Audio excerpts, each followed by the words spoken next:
본문의 내용은 바벨론의 우상이 회파될 것을 예언하는 내용입니다.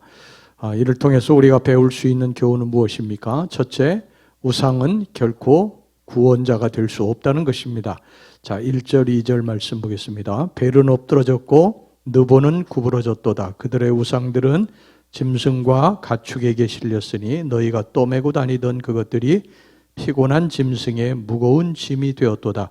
그들은 구부러졌고 그들은 일제히 엎드러졌으므로 그 짐을 구하여 내지 못하고 자기들도 잡혀갔느니라.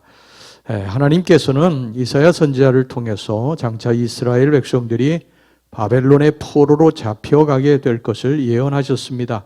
그 이유는 그들의 우상 숭배 때문입니다. 하나님을 버리고 우상 앞에 머리 숙여서 그들을 섬겼기 때문에 바벨론을 몽둥이로 사용하셔서 그들을 치신 것입니다. 그런데 이번에는 바벨론의 우상 숭배에 대한 하나님의 징계가 나옵니다. 이스라엘이 우상을 숭배하다가 바벨론의 포로로 끌려갔는데 이방 나라의 우상 숭배도 예외일 수는 없다는 것입니다. 우상 숭배는 이렇게 하나님의 정말 싫어하시는 죄악 중에 하나입니다. 그래서 본문은 시작부터 바벨론 우상의 이름이 언급되면서 이들이 온전하게 다 파괴되리라고 하는 예언이 나타납니다. 1절에 벨은 엎드러졌고 여기서 벨은 폭풍을 주관하는 바벨론의 수호신입니다. 그 수호신이 엎드러졌다는 것입니다. 그 다음에 느보는 구부러졌도다. 느보는 바벨론의 신 마르둑의 아들이며 벨의 손자신이고 지혜를 주관한다고 믿는 신입니다.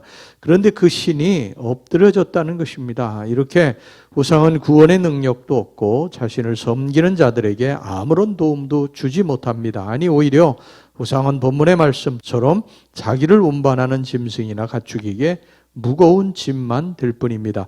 실제로 바벨론이 바사군대에 의해서 국군이 위태롭게 되자 백성들은 자기의 우상을 짐짝에 꾸리거나 수레에 실어서 피난하였습니다. 이렇게 사람이나 심지어는 말 못하는 짐승에게조차 피곤을 더해주니 이런 우상이 무슨 신령한 능력이 있겠냐는 것입니다. 그러면서 하나님은 자신이 당신의 백성들을 지금까지 어떻게 인도해 오셨는가를 말씀하고 계십니다. 내 배에서 태어났다고 말씀하시고 태어나서는 품에 안겼다고 말씀하시고 노년에 이르기까지 품에 안고 업고 힘들고 어려운 일이 있을 때 구하여 내리라고 하십니다.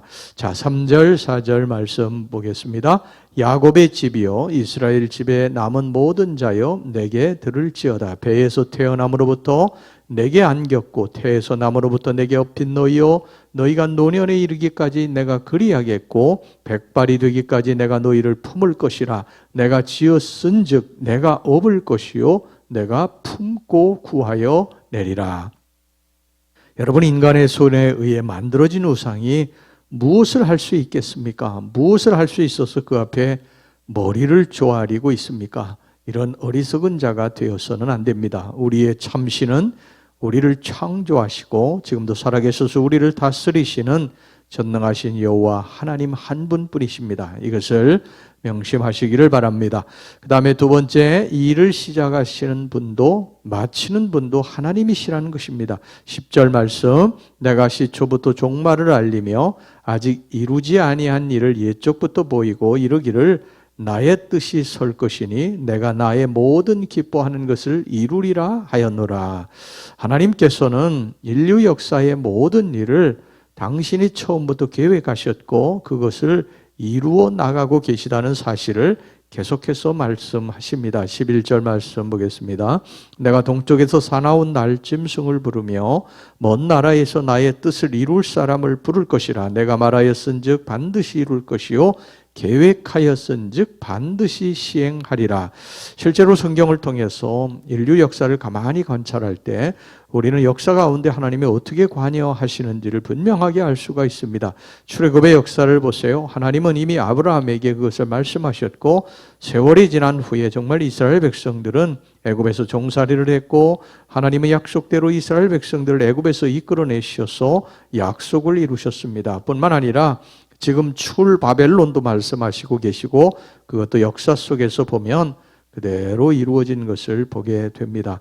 하나님은 이처럼 범사의 모든 일을 계획하시고 그것을 이루시기를 기뻐하십니다. 크게는 제국 그리고 나라에서부터 작게는 우리 가정, 나의 앞길도 이미 다 계획하시고 그것을 이루어 나가십니다. 내게 일어나는 모든 일은 우연히 일어나는 것이 아닙니다. 하나님이 계획하시고 섭리하시며 이루어 가시는 과정에 있는 것입니다. 요셉의 생애를 보시기 바랍니다. 요셉이 애굽의 노예로 팔려간 것도 그가 모함을 받아 감옥에 간 것도 우연히 일어난 일이 아닙니다. 하나님의 철저한 계획 속에서 이루어진 일입니다.